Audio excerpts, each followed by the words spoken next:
Now,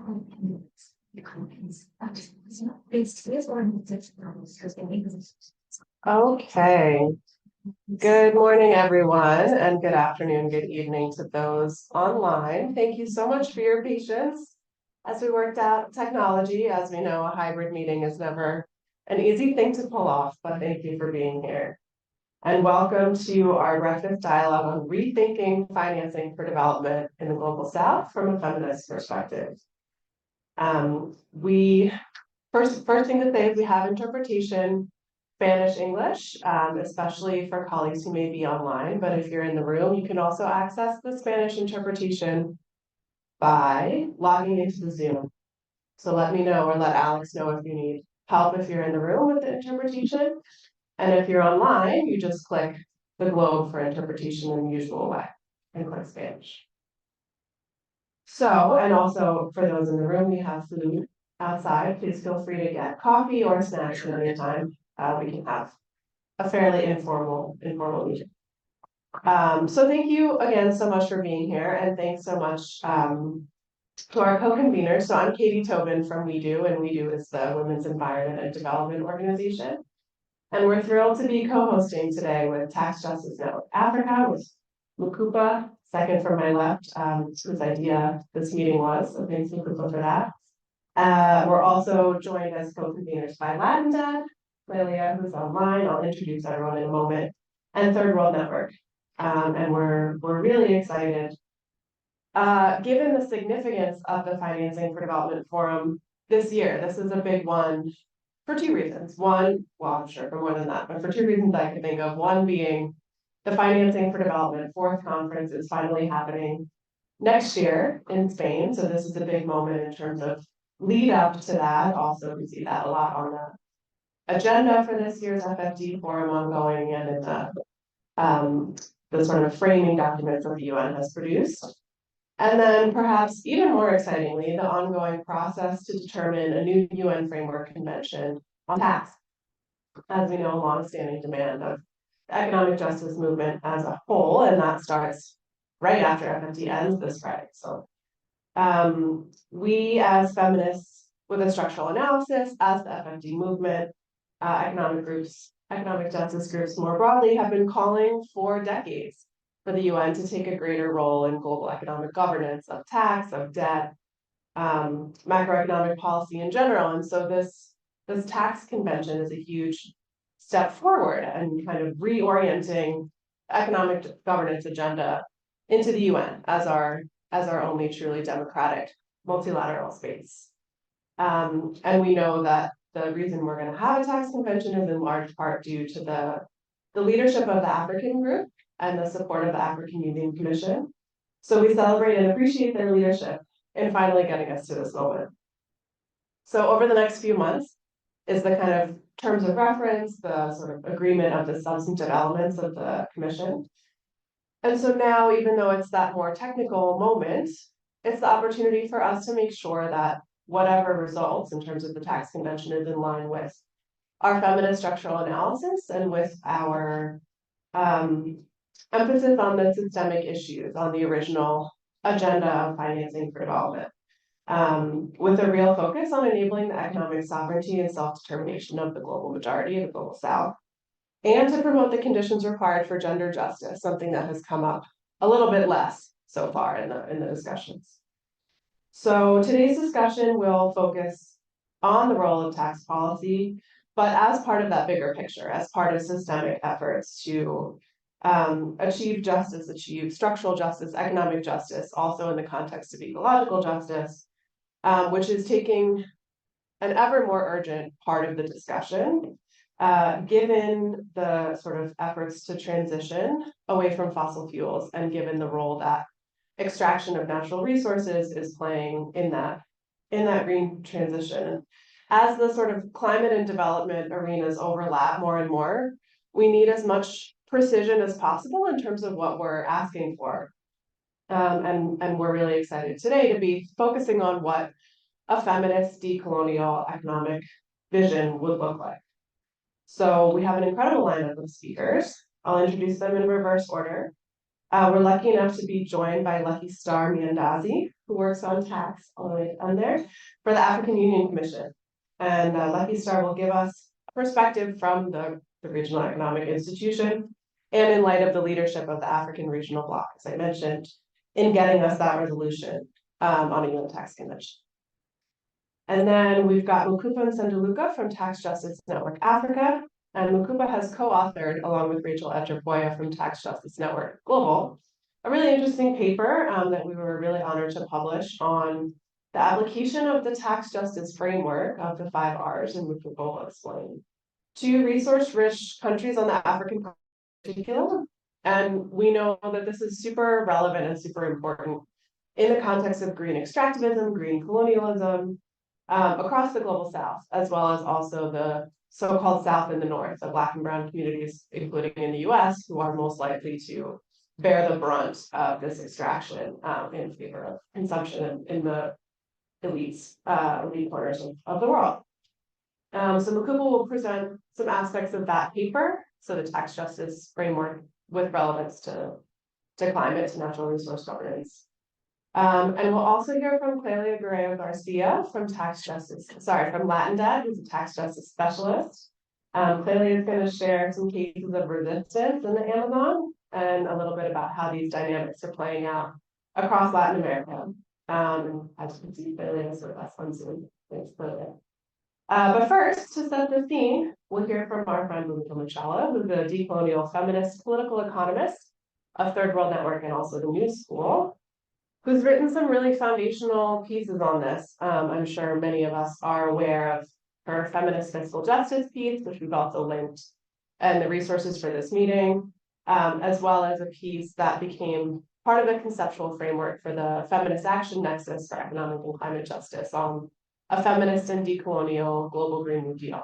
So we also encourage you to read that if you haven't already. So we're going to have a panel. Each of our presenters will have a 6 to 8 minute initial contribution. And then we really want this to be interactive. So we've got a bunch of people online. We've got those of us in the room. We want to be hearing from you how this relates to your priorities for FFD and for the tax convention.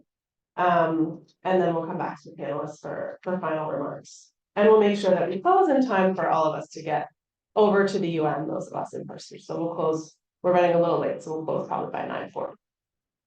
Okay, so we will start with Bhumika, who, as I mentioned, is going to give us some of the macro context from a structural decolonial perspective of the sort of economic sovereignty framework, rights-based economy, and what we're asking for in terms of decolonial systems change from the feminist. What do you mean? Can you use this? Okay, great. Thank you so much. Thank you so much, Katie. That was excellent. What a fantastic overview. I really appreciate how you framed everything and really laid out the significance of the current context, which is a full, almost a full decade since the Addis Ababa Third International Conference on Financing for Development. And we've seen that in the last decade, so much has happened. The world has regressed on so many multiple levels, layer upon layer of crisis. And so this FFD4 in Spain in 2025 has a considerable agenda. It has a very steep list of issues to cover, and some critical salvaging of the losses in the international financial architecture. That said, I wanted to frame that I will be just going through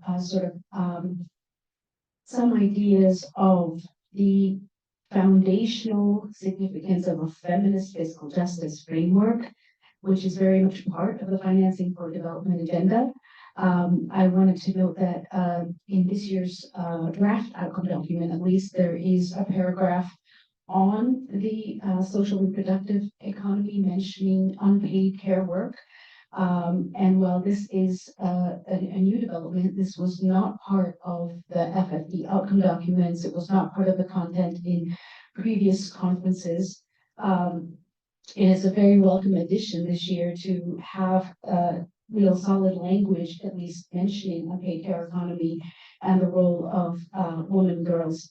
However, there is a real danger that it stays normative, that it is not tied into systemic issues, that it is not really rendered into the critical importance of gendering the debt crisis, and gendering austerity, and gendering the systemic extraction of resources and value from the south to the north in the multiplicity of ways.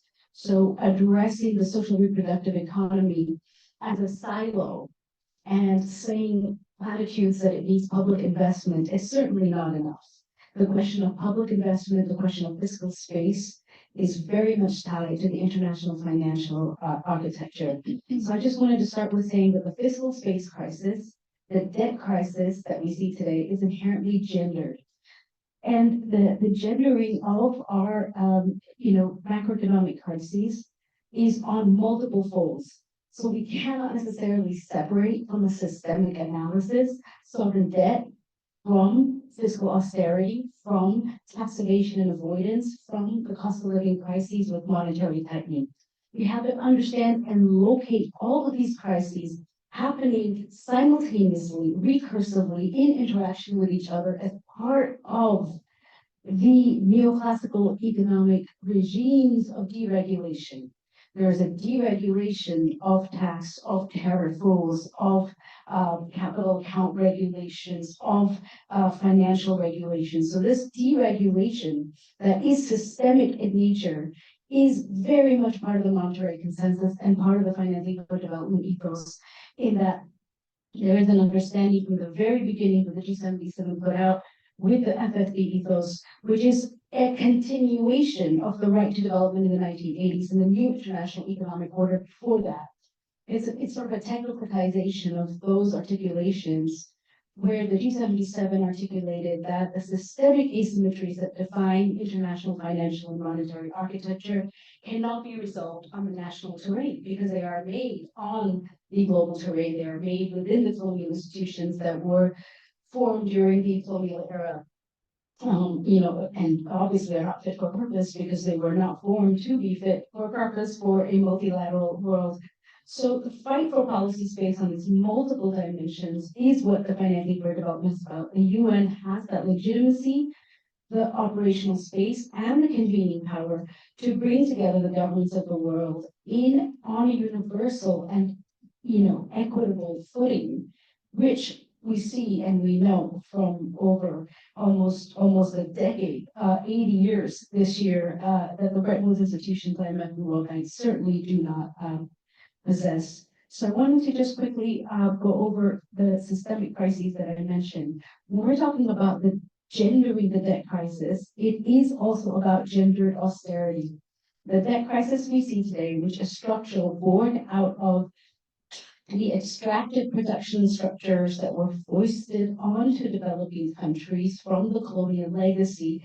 And this is what presents a decolonial or an analysis that takes into account the historicity or the historical legacy of developing countries' vulnerabilities. This is the contestation to the ways in which policy is often ahistorical, atemporal, depoliticized. So the structural disarticulation of the global south, the commodity dependence, the absence of monetary sovereignty. All developing countries have to borrow in foreign currencies, where the interest rates, the risk premium that is imposed on developing countries through an oligopoly of undemocratic, illegitimate credit rating agencies is actually punishing developing countries for being developing, punishing climate vulnerable countries for being climate vulnerable. In essence, this is the very opposite of reparations or any semblance of equity between North and South. So the debt repayments that we see today have been intensified by COVID, but also follow the quantitative easing after the global financial crisis. So this is a structurally made debt crisis. And we have to locate that debt is a normal part of development, it's a normal part of raising financing. It's been around for at least 5,000 years. This is how you raise finance, through debt. What is happening today is not necessarily debt in some kind of a normative sense. It's a predatory, aggressive illegitimate form of debt predation, where you have exorbitant interest rates of the private bondholders, no accountability or requirement for them to participate in debt restructurings. We see in cases of Suriname and Zambia how the private bondholders did not take any haircut. They did not participate equitably. They do not want to agree to comparability of treatment. And the biggest issue in debt and attempting to gendering the debt crisis is the injustice that debt indebtedness is tied to austerity conditioned IMF loans. Today, developing countries cannot even begin to restructure their debt without a conditional IMF loan. And it's being normalized. You cannot even get one of these resilience green conditionality loans without already having a conditional IMF debt. So we see that the South is now at a 50-year generational debt crisis. And what this debt crisis means is a crisis of not just the SDGs, but of development and climate justice on a large scale. We know that the shock absorption is by women in the reproductive economy. Public expenditure contraction, regressive taxation, labor flexibilization, privatization. We know the adverse impacts on women's human rights, poverty, inequality. We know the triple jeopardy of austerity, which is diminished access to essential public services, the rise in poverty and cost of living due to regressive taxation, loss of livelihoods, and the ways in which the public wage bill and the public budget reductions impact women on the level of use of the disproportionate users of public services, a vast majority of the employees of public sectors, and the shock absorbers when it is not provided by the state. We saw during the global pandemic, and we're seeing today in the climate catastrophe that it is women's embodied labor. It is their time poverty. It is their stretch of their bandwidth of their energy and on every level of mental, spiritual, physical, that is going to be at the front lines of the climate crisis, of every financial crisis, of the debt crisis. So for every dollar spent on servicing the debt, and today the IMF is demanding not just fiscal deficits as targets, but primary fiscal surpluses. That's the extent to which how aggressive the austerity is taking place. Most of the export surpluses attained by developing countries is spent on debt servicing. There is very little to none fiscal space. It's a bankruptcy model for developing countries where they do not have that fiscal space for, not just development spending, climate spending, public services. It is holistic. The debt crisis is a gender crisis, is a rights crisis, is a moral crisis.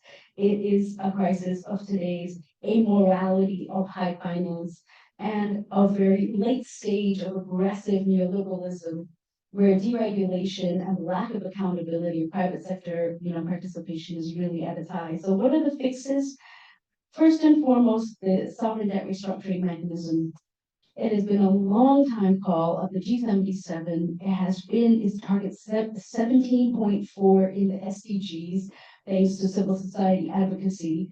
It is on the table in financing for development, and the civil society financing for development mechanism has long called for sovereign debt mechanism under UN auspices that includes all creditors, that is binding and transparent, but decoupling austerity from debt, a moratorium during the restructuring, a requirement for comparability of treatment, and at the very least fair haircuts, a considerable haircut on the part of private bondholders and private creditors that comprise an average of 40% of the creditor composition of developing countries.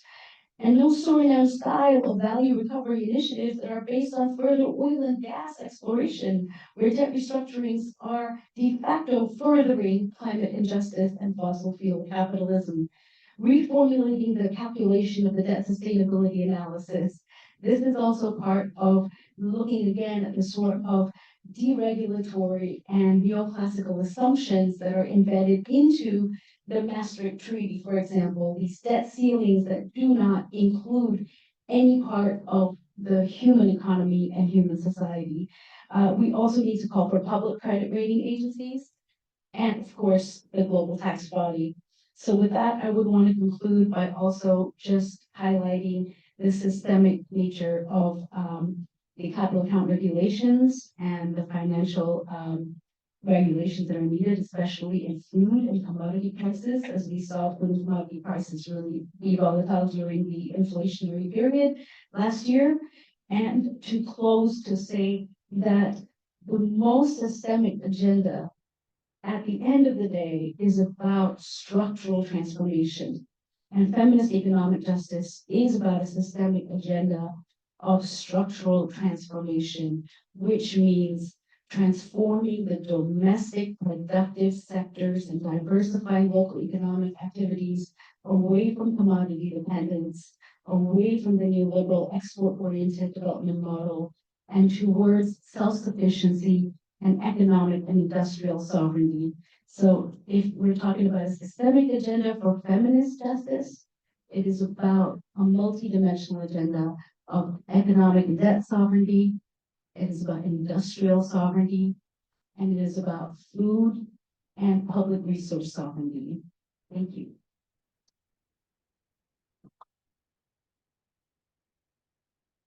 Thank you so much, Bhumika, for really setting the stage. And I know we could have listened to you for a lot longer in terms of all of the various dimensions of macroeconomic policy that are relevant to this discussion, but really, thank you so much.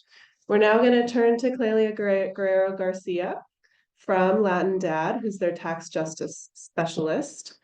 And I believe, yeah, if you can unmute, over to you, Clelia. Thank you so much. Yes. Thank you, Katie, and thank you as well for this such I don't know, profound introduction of the topic and of the priority that we are calling for the world to put into it. So as Guru said, I'm part of Latindadd, and I am the tax justice specialist of the area, but I am more focused on kind of connecting the topic with environmental and gender issues. So I will present to you some work the area has been involved in that connects to this conversation, and I hope it enriches it. So the first element would be we study on the most common set of environmental taxes, more precisely on fuel and carbon dioxide. And this was done for Argentina, Chile, Costa Rica, Colombia, and Mexico. And what we found when revising these cases was that there was a huge volatility on the implementation of such taxes. So whenever there was a crisis, a problem, an economical issue, anything you can name it, and understanding our region is kind of permanently on crisis. Any of these situations was a reason for suspending or completely eliminating these taxes. So this kind of shows the lack of priority that our countries give to these systems, to these schemes. And then there was another key understanding from these studies, and is that there was a kind of generalized implementation, but not in all of the territories. So that meant a huge window for evasion, elusion, and also contrabando. I'm not sure how to say that word. When people from other country kind of take these counterfeit. Yes, thank you. So that was huge in our countries, and that happens because there are countries, as in Ecuador, we have subsidies, like huge subsidies on these elements, and then our neighboring countries manage to get their fuels and other elements with the subsidy, and those make use of that. Kind of drawing the resources from our country and from their country as well, because they are about avoiding the tax compliance. And then another issue about this form of thinking and these taxes is that internally within the countries, there are also regions that for some reason have some subsidies or some restrictions on the implementation of the taxes. And that all means that if we have a regional agreement on how to manage the implementation of environmental taxes and more in general, but specifically with this kind of taxes, we could limit the extent to which avoidance and elusion happen within these structures. And then the third point I want to make here is that and from the few that were implementing a more sustained structure with less subsidies or less generalized or subsidies, what happened was that out of these 6 cases that we revised, only few of them had some sort of lines regarding how to use the tax collection that come from it. So what happens is that, yes, probably the schemes are in place, but the resources collected from them are used for anything else but climate action, anything else but like mitigation or adaptation and our countries need, especially when Latin America is also for most of the natural resources that will keep us alive in the following years. So that is regarding this study. And then another complementary process that we were part of, and that I think will give us a broader view on the topic. It's a process called Profit Before People and the Planet, and this was developed by ChristianAid, the Financial Transparency Coalition, and by Latindadd. And this just showed how economic policies and corporate profit maximization can perpetuate the unsustainable exploitation of the Brazilian Amazon and its people. And this was a case study more focused on in one country, in Brazil, and also in one chain, a chain. It was in the Muchhala chain. And what we saw from this is that there were huge impact. Of course, I will not stop much there, but that it has huge impact on the livelihoods of local communities, especially those that were depending mainly on the natural resources they have been guardians of. And then this impact have also been rendered, not only in terms of economic impact, but also and mainly in terms of health. They are the ones more in contact with the rivers and the other resources that are now polluted. And then more specifically, one of the issues that we found is that licenses were not issued with transparency and accountability criteria. And what happens with this is that when the government issues a permission for operating within the Amazon, and even given the importance of the Amazon in terms of nature and natural resources, and there is no obligation for these companies on showing that they are doing something to not destroy everything on their operation. And then apart from this, openness to use these resources in whatever way they want, there's also the implementation of tax exemptions that go up to 75% of the corporate taxes that they pay. So if you are an enterprise that wants to literally destroy the Amazon, you are, given an exemption of 75% of your taxes just because you're doing it. So this is completely incoherent, and this is the lowest level of exemption. It can be up to 84% within this chain. It's not only that, but it can happen at every step of the chain. So it is not only on exploitation; it's also in commercialization. Every step on the chain, and so that is just not sustainable, not coherent. Finally, with this case, the responsibility does not change. So even though every step of the chain, as I said before, receive some kind of benefit in terms of tax, the responsibility regarding the exploitation of the Amazon region and the impacts, the negative impacts that suffer the local communities are not taken into account and not kind of, they just are seen as local problems and not as part of a globalized kind of system that is demanding for these resources without taking responsibility for that. So my calls to finalize this intervention and our calls of Latindadd as well are that we look for coherence in the global system. Collection must be destined to climate action. We have to impose chain responsibilities. It's not a local problem.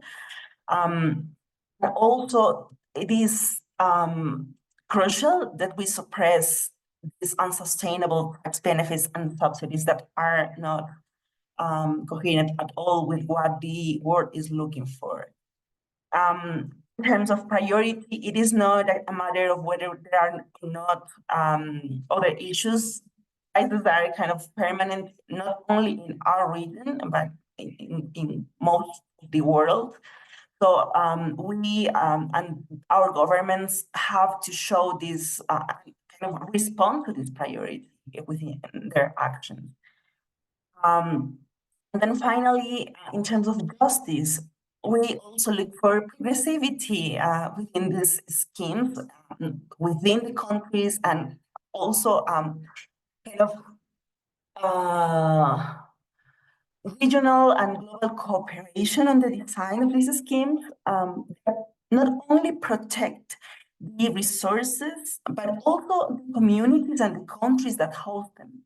Because it is not the resources need of our countries to preserve them, and the global schemes should reflect that.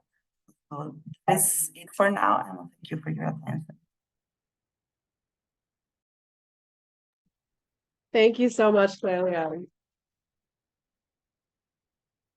Really appreciate the two pieces of work you presented and the reminder that even when a tax regime might exist, one, the revenue has to be used for climate action, for the kinds of services that make people's lives better.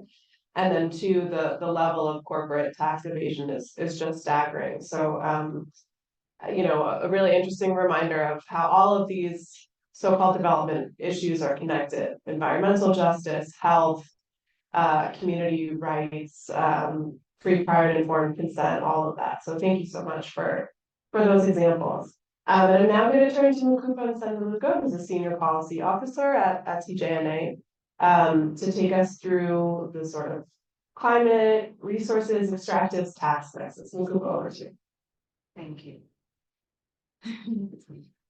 Thank you. Sorry, this chair then I'm just discussing and moving that much balance that will make it. Yeah. But no, thank you. Thank you to everyone in the room for coming through. This is a very, very timely and important discussion. I think we can lay a really good foundation to get us started. And just hearing also from Clelia in Latin America was also really, really a good foundation. So I will be speaking to the African context and just trying to think through how the intersectionality of the complexity of the problems we face on the continent when it comes to resource injustice, debt injustice, climate injustice, and tax injustice play themselves out. And then based on a paper that we did with Tax Justice Network, that's three markets in the room, I'll reflect on some of the solutions that we propose, particularly from a tax justice angle. What then do we need to do to rethink the future of resource taxation, especially with the energy transition that is before us? And I think this is a timely conversation, obviously, alongside the FFD discussions happening on how really do we raise revenue going forward to finance the SDGs, to finance development, as well as, of course, the climate crisis. So just to paint a picture, she referred to Zambia. I'm from Zambia. So there was a lot of joy recently about how we managed to negotiate. I'll say quote unquote, because I know the data experts in the room will say it's still a work in progress. But Zambia is a country that has been grappling with the debt challenges in the recent past. Zambia is a country that's been mining for close to 100 years, copper rich. I think we are second in Africa when it comes to copper after the DRC, and I think about seventh in the world. And then we are dealing currently with a drought situation, as well as an energy crisis. And then we obviously are dealing with the issue of tax avoidance and tax evasion, being a resource-rich country. A recent study that Oxfam did showed the extent to which a company like Glencore was evading taxes in our country. So these are the four kind of quadruple crises that we are navigating as a country. And it's been tough, right? Not currently living there, but obviously follow the issues very closely. And the discussion then has been, how do we optimize revenue going forward, especially that copper is a key element of the energy transition. But also, how then do you deal with the debt crisis when you're subjected to an external system that you have no control over, as well as the issue of illicit financial flows? So those are some of the intersectionalities that countries have to grapple with, especially from an Africa perspective. And I think as the tax justice movement, our suggestion is, if we do manage to redesign the tax system domestically, but also fix the international tax system, we will be able to raise the revenue needed to finance our development. Currently, just to give a picture of the statistics, the State of Tax Justice report in 2021 revealed that annually about 483 billion is lost in corporate tax abuse. Now, when you look at what's needed for climate financing, we could actually meet that annual target if we were able to collect this 483 billion.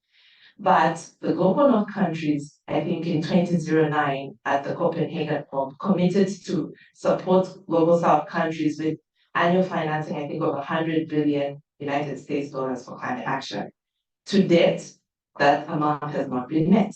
And yet we are losing about 4 times more in global corporate tax abuse due to the international financial system that we currently operate in. So that gives us a picture somewhat of the injustice, right? That money that could be retained to address the climate crisis is not being retained because of the international financial system that is flawed. Africa, to zone in on the continent, loses about 89 billion annually, according to an Oxford report. And of that 89 billion, 40 billion alone is from the extractive industry. So it shows you again how critical the sector is to addressing the financial crisis, but at the same time also is a revenue leakage channel through which we lose resources. So then the question becomes, if Africa is losing so much, has it been a major contributor to climate, and yet is looking for financing to deal with the crisis it did not contribute to? Where then do we run to? How then do we rethink the future of resource taxation, both domestically and globally? Another element maybe I can throw in very quickly is, we are seeing more and more wealthy individuals in the global north, the Elon Musks, the Bill Gates, entering the African mining value chain. So these are individuals that are currently benefiting from a system that allows them to evade taxes, but are now getting into projects. So for example, in Congo and the DRC, Congo and Zambia, recently there was a project, I think called the Cobalt Metals Project, where we saw Bezos and others joining the mining value chain, buying stake in projects on the continent. So it's kind of a double issue, right? They're not paying taxes already and benefiting as well users from a system that enables them, but then again entering the extractive industries where we will see, of course, further illicit financial flows being penetrated due to the privilege that they have. So then it calls for a deeper reflection. How going forward we need to do this? This is the paper that was referred to by Katie. We worked on a paper called Tax Justice and the Climate Crisis in Africa's Resource-Rich Countries, basically seeking to unpack some of the ways in which we can rethink taxation going forward, based on the principles of tax justice that have already been developed. So the 5 principles are raising revenue, redistribution, reparations and representation, and repricing. All these 5 I'll reflect on 4 very quickly, just to highlight how some of these injustices can be fixed. So the first is around raising revenue. Raising revenue, and this principle of raising revenue basically seeks to ask the question, how do we optimize tax revenue collection to finance development in mining host communities, as well as countries that are engaged in extractive industry activities? 3 key things here that we reflect on. The first is around tax incentives. We've seen a lot of resource-rich countries awarding tax incentives without doing proper cost-benefit analysis. The theory is that if you have these tax incentives in place, it will attract FDI. But for mining, research has shown that actually that's not the case, that investors come and follow things like human capital, infrastructure, labor rules, governance, and so on and so forth. So why then are our governments awarding these overly generous tax incentives to attract this investment? So again, what we are saying in this paper is that there is need to review how we are awarding these tax incentives, especially amid the demand for critical minerals or transition minerals, and ensure that governments start to do proper cost benefit analysis of these incentives to ensure that we are not losing revenue. The second is about reviewing the existing double taxation agreements in the sector, which were agreed on in colonial times. We're still using these treaties to guide how we are doing investments, and I think they are outdated. And so there's need to actually review some of those terms and ensure that they're more favorable going forward. The biggest issue, I think, which also Bhumika spoke to, is this lack of transformational industrial policies that allow for minerals to be extracted and exported in their raw form.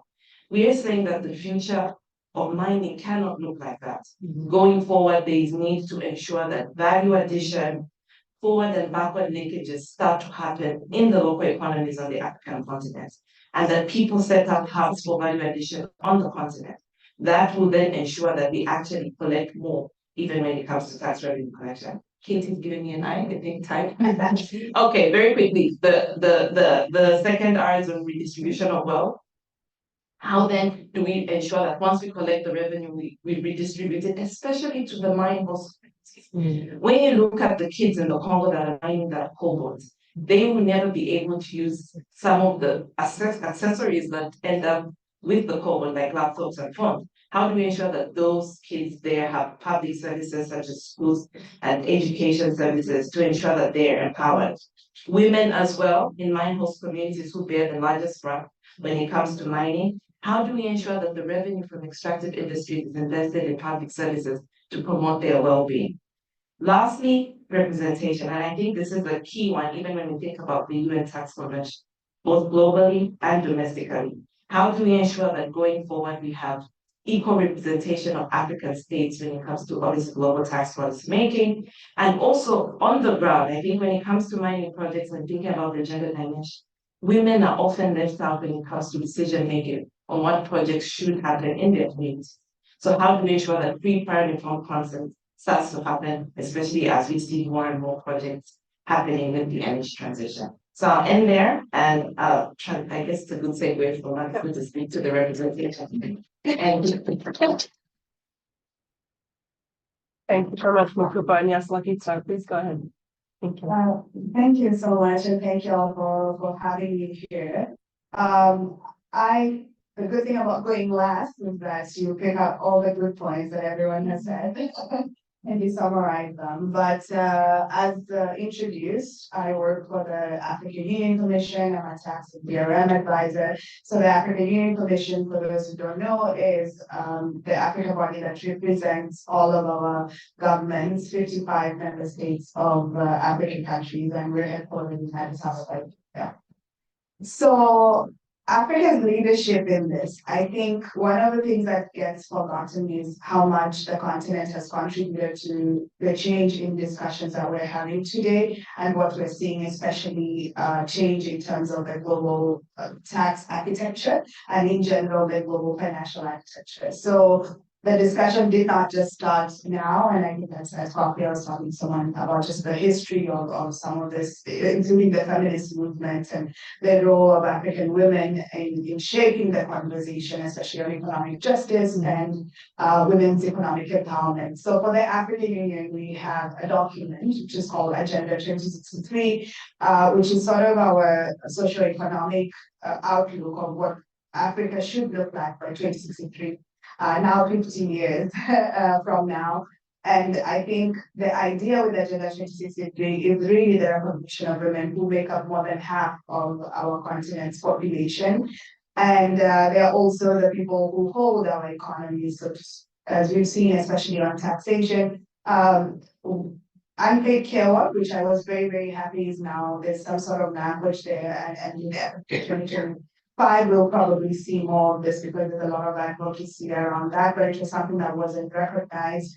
Women's contribution to entrepreneurship, paying back credits, which ties to the tax discussion. We know that women are the most likely to do this, especially in Africa, and just building the economy in general. So how does the international tax system tie onto this? So for Africa, from Agenda 2063, we started that discussion of where do we place this whole idea that Africa needs funds, and I think the discussion from Bhumika on that, from Gracia gave us an overview of Latin America, and also from Mukupa, it's our developing countries or global south countries, including African countries, are not necessarily don't have the resources. They have the resources, and now we have to think about where these resources are.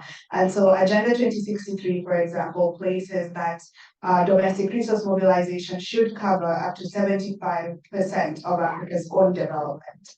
And how will this money come about? One of the biggest issues is illicit financial flows, which is money that is lost illegally or illegitimately from Africa through especially multinational companies that are not paying taxes in the countries where they derive value and work the most, which I think Mukupa was alluding to also in the extractive sector, for example, where women also suffer the most. So through this, afterwards, there was the high-level panel on Vicky's report, which came up with a figure of 50 billion per year that is lost through illicit financial flows from Africa specific. And then after that, we moved on to the FFD 2015 in Addis Ababa. And I think it's good always to come to these meetings and see some of the people we were there with in 2015. And the discussion there is about financing. And I think the idea is how is development going to be financed? How are the SDGs that came up there then later on that year in September, how are they going to be financed? And we sometimes feel very good that we have a specific SDG on gender. We feel good when we talk about this, but then it's not, I think Bhumika just warned us against this whole idea of making this thing just very normative and just having one SDG is enough to solve all the gender issues that you cluster everything, women's economic empowerment there. So at the African Union, we do have a directorate that focuses on gender, but it's viewed as a cross-cutting issue that we have to talk about and work on, and especially when it comes to the issue of taxation. So now maybe I'll speak about now the global perspective. So that's the African perspective where we ensure that anything we mention, including on illicit financial flows, on the reform of the global tax architecture, we have a women-centered approach, which means that we not only mention this in some of our documents, but we explain how we work on gender and how at country levels, countries are producing results and these are being monitored around gender and inclusivity and the impact of some of the policies that we're introducing, not only on taxation, on debt, on climate, and how this will impact women in their specific country level. Again, just remember Africa is 55 member states, and even more if we say jurisdiction. So we have to know that the impact at the national level, where Mukupa was talking about, can be very different. And I think Garcia also touched on this. You cannot comparing countries is very hard. So we try to look at most of the countries in Africa and what they're doing and how we can help them transform. So bringing this to the global discussion, African countries have been leading this reform at the global level. And it's reform of elements of the global tax architecture that haven't been working for everyone, especially for developing countries where we have not been sitting at the table. And I think these decisions have been made for us for a long time, and it was what Bhumika was mentioning, is that they were not meant to work for us initially. So we need to look at it that even with voting rights or speaking rights, it was not a structure that was inclusive.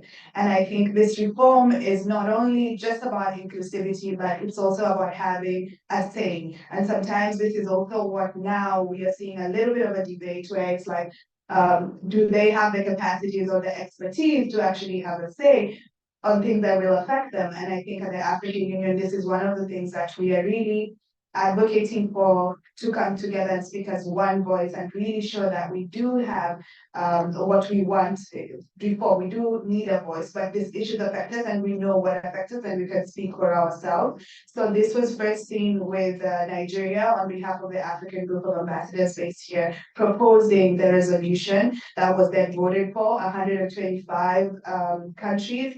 And I think we saw really one of the most historic moments last year in December during the voting, where it was clear lines were drawn, which countries are for and which countries are against. And most of the time we find that countries that are against are the ones that benefit from African resources, from taking away money, again, that is for education, for healthcare, that affects women the most. It's countries that don't even define in their own laws and jurisdictions care work.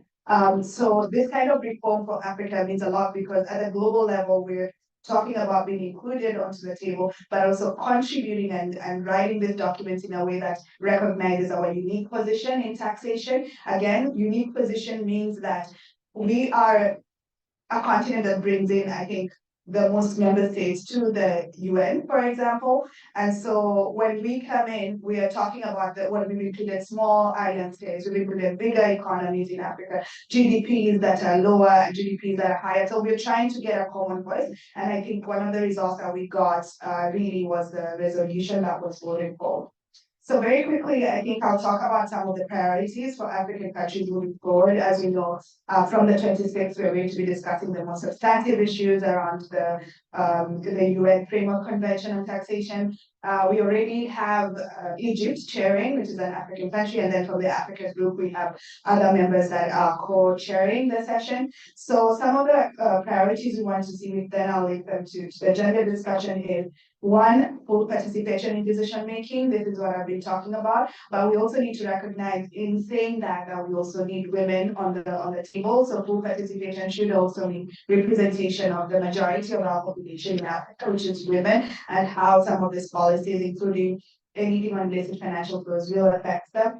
The other element is simplicity and stability of tax rules. And I mean, some of us have worked a lot on gender, where we have to really recognize including who pays taxes in some of the countries, which was the household, how it's defined, for example, and some of these macroeconomic ideas, and how then we split them. So simplicity and application of stability of tax rules at the international level really matters, because they're going to influence how we make policies at the national level. The third one is taxation of the digital economy. I think this is the biggest thing. And that also speaks to women's access. Not only digital economy, I think most of us think pillar 1 and pillar 2, and what the OECD is doing, but that's more of a granular level. At national levels, we know that it's also about access to laptops, to computers, to businesses, online businesses, where we're also seeing women becoming more and more active. So this is entrepreneurship. So this is something that at our very national level also affects women.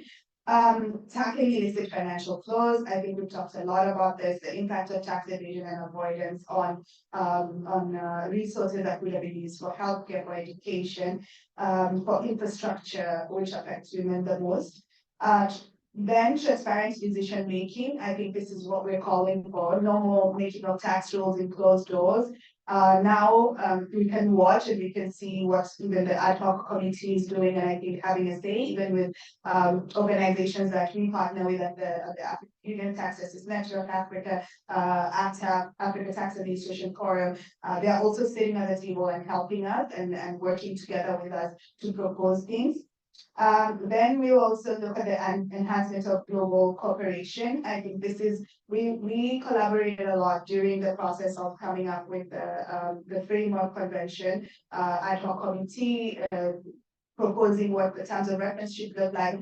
We worked a lot with Latin America, for example, and such partnerships are really, really helpful for us to build a bigger voice. And again, it goes back to the voting, where you would see some countries that were also voting for the resolution and supporting Africa in this process. Then lastly, a holistic approach to tax, debt, and climate. I know what I mean here is how tax relates to debt, which I think was discussed also by Bhumika, and climate, which was what Mukupa was discussing, and how this then translates for women, not only on our continent, but women globally. Because I think, yes, ideally, we also tend to forget the global north. And the idea is they also suffer. When it comes to illicit financial flow, they also sometimes forget their own, because these companies are not keen on paying tax jurisdictions. They're looking for the lowest tax jurisdictions to pay taxes. So this is something that collaboration and cooperation we can work together on. And then the issue of capacity, I call it capacity enhancement. I refuse to call it building, because I know that a lot of people already have capacity. So how do we enhance it because of issues that are upcoming? For example, when it comes to climate taxation and carbon taxation, green taxes, we're talking about green bonds that will be beneficial for women. Where are the studies? What's showing on that? When it comes to issues of transfer pricing, how does this affect women? Almost technical specialized issues. So we need to enhance our capacities in these areas, because these are what creates loopholes most of the time for countries to be able to avoid and evade tax. And then I think it's just a gender lens in general, just to look at things from this gender perspective, and make sure that it's not only the language that we include in the documents that are eventually going to become policy, but also they can be translated at national level into implementable, actionable things, which then make a difference for women. So I will close with two statements, which relates a little bit to what Bhumika was saying. Addressing the structural barriers to global financial systems. I think it's the barrier to women's participation, women's leadership. I think it's the barrier to language, where we often forget to include the gender idea of our policies and the work that we do. And then last but not least is a call for global solidarity. So this is something that at the African Union we're very cautious of, the fact that we don't want to walk alone. We have a very famous African saying about working together, and how that you walk faster when you work together and you accomplish more. So this is all our idea. We already have partnerships that we're creating, and we're open to more towards this, to also just make sure that we're not leaving anyone in this discussion, and we're all moving towards the end goal. So thank you so much. I think that's all there.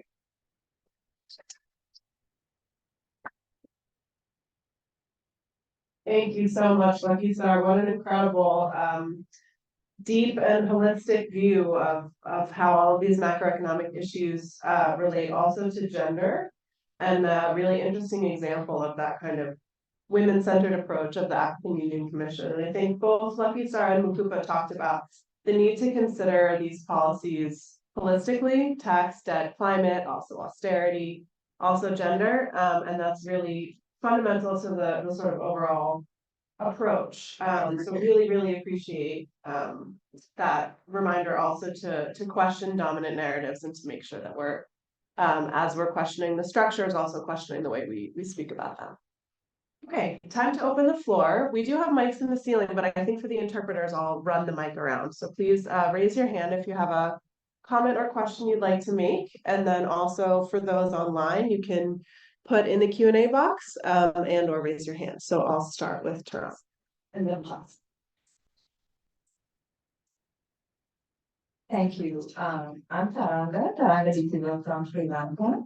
I just wanted to bring in the experience, the Sri Lankan experience, because we listen to the global and the African experiences from the global south. As you know, Sri Lanka defaulted in 2022, and we saw post-independence, we saw the queues, the shortage of food, fuel, energy, every possible way, so which resulted in the people's resistance movement called the Aragalaya, which made the Sri Lankan ruling president and the prime minister resign. Where the ruling party actually has two-thirds majority in the current parliament, which nominated the current president. So it's basically the same ruling party with a different person as president. So currently, the ruling party, the way of repressing the people, even though the Aragalaya is no more, they had been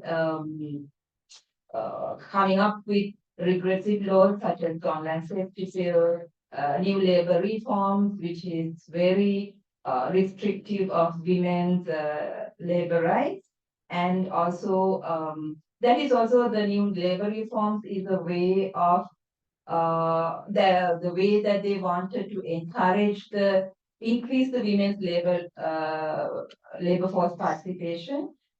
That's in guise of increasing the women's labor force participation, because even though they are encouraging part-time work for women, but the infrastructure support, the basic support like the creches for children, whether women working with children, those kind of supporting infrastructure is not looked at. No budget allocations are currently thought of. So these kind of regressive laws are proposed and approved at the parliament. Also, the austerity measures, I think Bhumika had been talking about the austerity measures, and the impact on that on women and children are global. It's something that cuts across. It doesn't matter which country we are coming from, but the impact is similar. The increased burden on unpaid care work on women and children are increasing, which also creates the gap on gender wage gap, because it restricts the women to get paid work.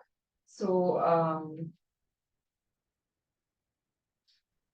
also the hyperinflation, which had resulted in the burden on women, mainly on women, because women are the homemakers. They are the ones who are responsible of running your household, sending children to school. So the burden on women with the hyperinflation has increased. There are the malnutrition of children is something which is quite alarming in Sri Lanka. But since the beginning of this year, the government is now providing for children under 10 years of age in primary schools throughout the country a school meal program. Otherwise, because the nutrition level has dropped, the children going to school, the rates are dropping alarmingly. So this is something that the civil society has been advocating for. So something that we can be happy with, but it's only up to children who are under 10, but not beyond that. So we are actually advocating for children beyond that, to school-going children to give priority rather than it being just age specific. So thank you. Thank you. I appreciate the connection to the infrastructure and services required for gender equality and well-being in general. Klaus, please. Hello, good morning. My name is Klaus Schiller. I work for Miseria. It's a German Catholic development organization. Thanks a lot for all the comprehensive presentations this morning. I have a Well, we heard that tax justice is at the heart of domestic resource mobilization, which is a prerequisite of actually structural transformation of the African economies and other economies of countries in the global south. So I have a specific question on the connection of the tax justice agenda to the human rights and gender equality agenda. We know that countries have the obligation to raise the maximum available resources for the fulfillment of human rights in their own jurisdictions. And tax justice is at the heart of this. So I was wondering whether you have examples where there have been concrete analysis being made on the human rights impacts of tax inequality and tax injustice in order to get a hand on the quantity of the needs of financial resources that need to be mobilized for the fulfillment of human rights. Yeah, so I hope the question was clear. Thank you very much. Maybe one or two more? Yeah. Good question. Yeah. So I was reading the question online, and I was thinking, since now we are talking about the feminist perspective on financing for development. I felt we are really miserable as women in this world, so we have to choose between BRICS and international multilateral financial institutions. I just need to mention that as member of the BRICS are Iran, who are now killing women in like just being a woman in Iran is a crime, and also Egypt. And yesterday, feminist group was arrested, and now we don't know where they are. They disappeared because they were at the UN Women on solidarity with Palestinian women and Sudanese women. And I think we should never put our hands in this kind of regimes. And also, I don't know what should be our relationship with UN Women, because they went to give a letter to representative of UN Women, and they said that they are safe since they are demonstrating or in front of the UN buildings in Cairo. But now there is complete silence from UN Women, and a lot of our comrades in Cairo are disappearing now, and we don't know any information about them. So we should not think of BRICS as a feminist alternative. Want to introduce yourself, and then? Yeah, I'm Iman Sharif. I come from Tunisia, and I am member of MENAFEM movement for economic and ecological stuff. Thank you. Thank you. Marcus Meinzer of the Tax Justice Network. Thank you so much for all these perspectives shared. It is so great to see the broadening and the thrust that we now have, the maybe unstoppable force towards a global economic transformation, at least in the tax world, with the UN Tax Convention becoming a reality and through the wonderful leadership. And this is great to see.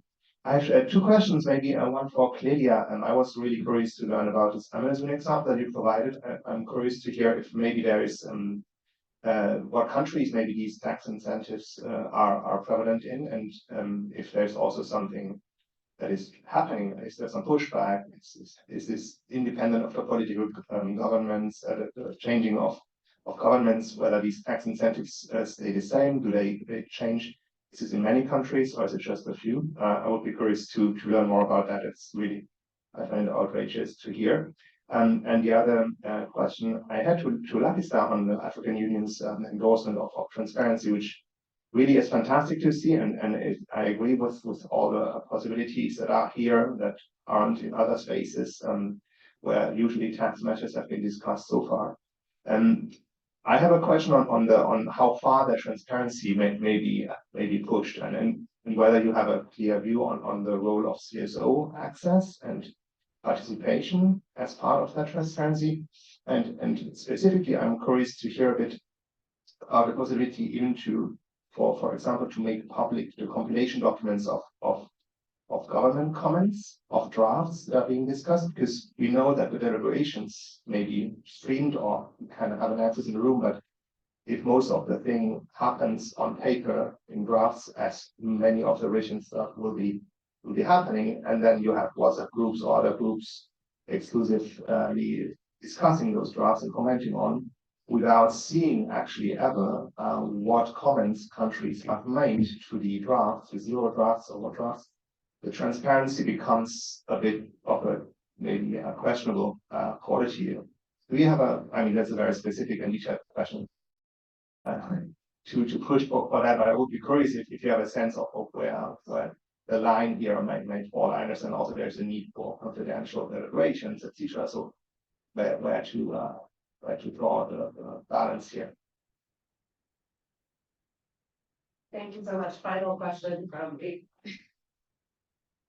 Thank you, Katie and colleagues. Yeah, I'm April Portera from the Asia Pacific Forum on Women, Law and Development. So I would just like to share with you the Asia perspective. No? On the impacts, we could agree actually, we have been experiencing this in shameless plug. We have this briefer that actually has documentation of the impacts of these fiscal policies to women in the region. Maybe one thing in relation to the question on human rights, because for instance, in the region, in our region, we have been experiencing these neoliberal policies, right? But one thing is the people are actually fighting back. So there are a lot of resistances, decades, generations of movement building in our countries, especially in the global south. And then vis-a-vis to the economic policies are actually the repressive policies. So for sure you will agree that there's actually a rise of many right-wing authoritarian governments. And so for us, actually, you can see it here, that one of our proposals and recommendations is how do we see this fiscal, the macroeconomic transformation is actually in coherence with, for example, the UN Treaty on Business and Human Rights. So it's not just corporations, governments are getting away from taxes. They're actually getting away from murders, killings, and different harassments, where communities are actually fighting back. So yeah, just to put that perspective as well, that actually it's not just the fiscal burden or the fiscal violence, but it's literally violence, and people in our countries in the global south are literally killed just for fighting back against this neoliberal policy. Thank you so much, April. As always, I wish we could take more, and noting the question that Iman already responded to a bit in the chat about the BRICS, the New Development Bank.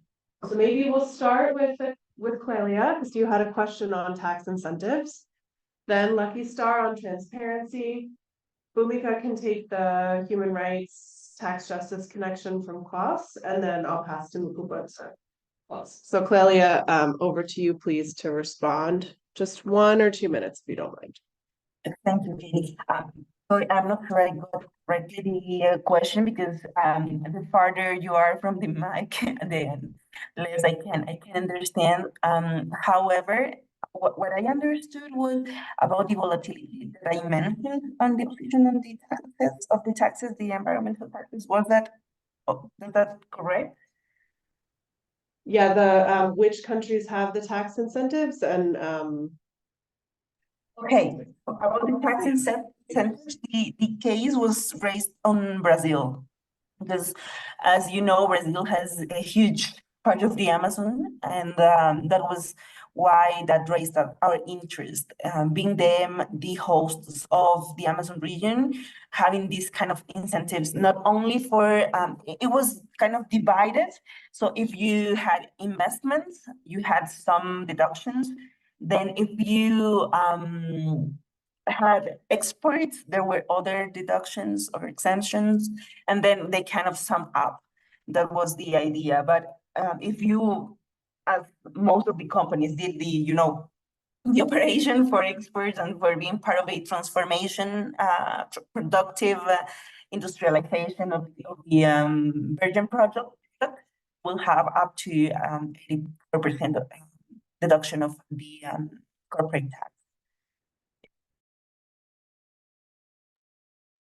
Great, thank you, Clelia. Anything else you want to share to wrap up? Yeah, probably just the idea of having the taxes, constructed as separate part of the realities being constructed from the central government, disregarding the realities of local communities, municipalities. That is not something that we can sustain either, especially also when subventions like this one that I mentioned have an impact, an annual impact of 10 years of tax collection of these municipalities. So it is huge. Absolutely. Okay, thank you so much, Carolina. Now passing to Luckystar. Yeah, on the question of transparency, I think we saw during the first ad hoc committee when they were discussing the structural formation of it and how it will work. I think the idea is that we will not, unfortunately, only be able to view the negotiation sessions that we're allowed to view, not the ones that are closed door. In terms of documents, I think the general idea is that when they're draft form, they can be shared, the initial drafts can be shared. But as countries are sending comments, I think that's always now closed. So there will be opportunities also for civil society to share their comments on their documents. And I think these are very much welcome and taken into account. I know from the chair, as we saw last time, the push is really to have inputs not only from member states but from other stakeholders, including businesses and businesses, academia, civil society. So to open up that process moving forward, I think now because we're moving into the more substantive issues, I think that's going to be a lot more closed door because there's a lot of negotiations, particularly also on the protocols. So I do not think that given UN practice with other things, including what we saw with climate negotiations, and they were very much closed when it came to protocols because there's a lot of interest and that's diplomatic negotiations where countries that don't really want to expose certain positions. I do think the way the world has moved now, we are likely to know what Africa thinks because we are working together. So we tend to also open up our documents and share them just because we want to give inputs. The EU does the same. I think we get to know last minute, but because they work as a block, the risk is that one country might leak it. So the general idea is that they do share what they're going to submit on time. But I think when we think about protocols, it's very sensitive because some of the suggested protocols, if we do go the protocol way, are protocol on illicit financial flows on wealth taxation. For example, right now with the G20, the paper that Zuckman is doing, I think we don't really have a draft, but we sort of have an idea of what it will entail. So that's from speeches, from whatnot. So unfortunately, I don't think that will be open to us receiving drafts, but we might know the ideas around the table, what countries are thinking. I know Taxes is Network Africa, and Taxes are really good at getting some of the intel. So we'll have to depend on intel. And I think also this is just about the way the multilateral system works, and not really because they want to hide anything. Is because when it comes those closed door negotiations and feed into the bigger negotiations that we're going to see. So we better try to influence. I think my advice there is that that's where advocacy and campaigning is very important pre-hand, and to speak to our government. So what we're pushing for in Africa, we've been doing regional training at the African Union so that we tell countries about what's going on. They understand what these policies mean for them, the kind of language they want to see, consulting with them just now, because then when it goes to the closed door, we might not necessarily have the ability to influence. Thank you. Bhumika, do you want to give your last couple minutes? Sure, but I also actually had a question kind of in my mind for Luckystar as well. Maybe over coffee. Yeah, maybe over coffee. Really wanted to ask her about critical raw minerals in the EU law and African Union plans on building the mineral and resource sovereignty. Just on the On tax and human rights, I just I think it was 2017 to 2019. I was actually a consultant for the Human Rights Council, and my job was to link all the human rights instruments to two areas. My mandate was illicit financial flows and bilateral investment treaties.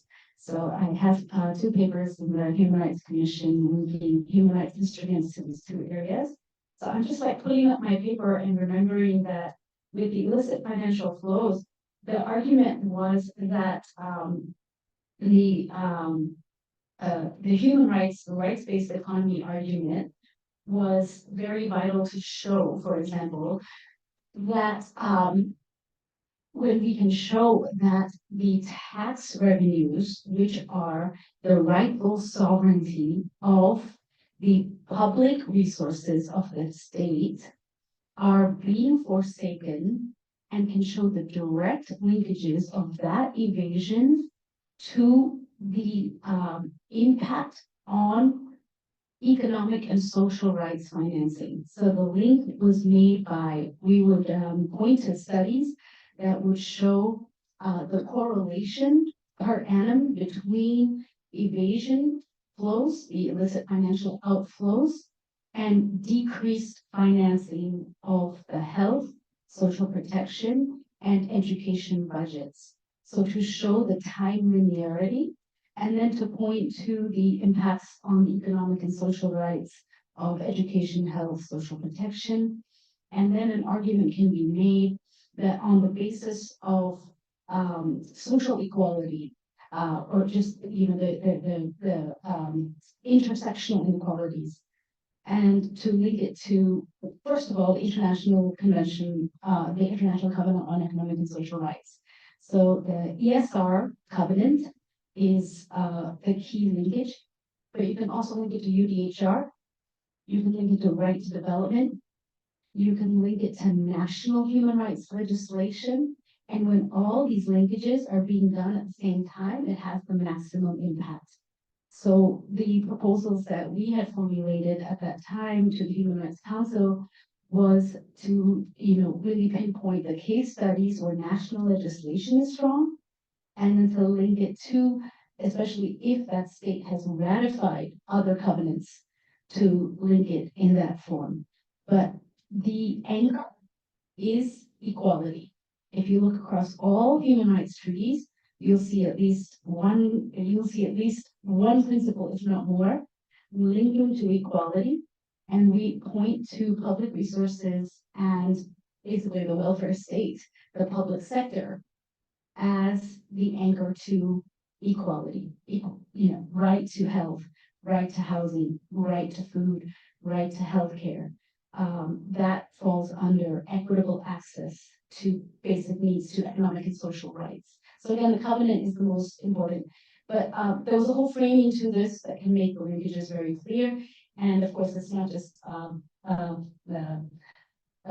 tax evasion and illicit financial flows, it's also debt, the debt extraction, and of course austerity. I think the special rapporteurs in the UN have done a great job of pointing the human rights implications of this consolidation. So thanks for that question. And I just wanted to also mention, when it comes to women human rights defenders and military states and repression and the incredibly dire conditionalities, domestic debt restructuring, and the situation in Sri Lanka, which is rights violation upon rights violation. Just want to highlight, really show us that the state is a deeply problematic and contradictory entity. And there's a cognitive dissonance for us as policy advocates fighting for the policy space of global South states who are domestically perpetrating violations and, in fact, enacting internal colonialism on their own people. So we see that with Sri Lanka's policymakers who are perhaps hiding behind the IMF loan to carry out the agenda they wanted to carry out anyways.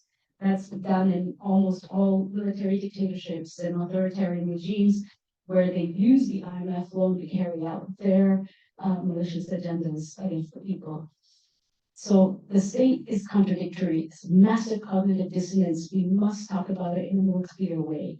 We're here fighting for the G77, but domestically, the political leaders in place are often very much part of the problem. It's both and, yes, it is global, it's structural, it's international, it's colonial, it's also vested interest, power, class, and very long history of the class war that has always been enacted by political rulers. Thanks, Bhumika. Thank you. It's hard to speak after excellent intervention, but just to say, I think on the human rights, there's a study that we did when I was in Oxfam on how much Glencore had not paid to the Zambian government. So between 2011 and 2018, Glencore was meant to pay 91 million United States dollars annually. And over that period, they only paid 28 million United States dollars. Annually 91, but only paid 28 over that period. And if they had paid that 91, the data shows us that they would have been able to cover more than half of the sanitation budget. So that's the practicality. Water, right? As basic as water, what's related to health. And I think as the civil society space, we need to do more of this kind of analysis to just show and quantify the cost of corporate tax abuse. And so just to add on to Bhumika, that indeed that is a human rights violation because no one is provided as a result of a company not paying its fair share on taxes. Just to end on two notes, I think the issue of protecting civic space cannot be emphasized. And I think going forward, it's becoming quite dire, especially when we think about conflicts like the examples we had from our friends. How then do we invest in protecting human rights defenders, especially women? I think we saw a successful story in Sudan where a woman was leading a charge to protecting the democratic space. So I think going forward, in as much as we are in the global spaces, pushing the global agenda, I think investing more in civic space and ensuring that the voices are protected and challenging the right power structures is extremely important. And I think related to what Bhumika just said, I think political will and people power go together. So how do we ensure that the right leadership is in place, the right ideologies? There's a friend who likes to say, how do we build more Afrocrats? Leaders on the continent that have the right Pan-African ideology, right? As opposed to people that come to school here and then come to implement policies that are based on Bretton Woods thinking. So how do we build more Pan-African centered leaders on the continent? And it could apply to Asia and Latin America that have the interests of the people and the local context. But also people power, I think speaking to civic space, how do we invest more in ensuring that people have the space and the audience to speak for themselves and challenge.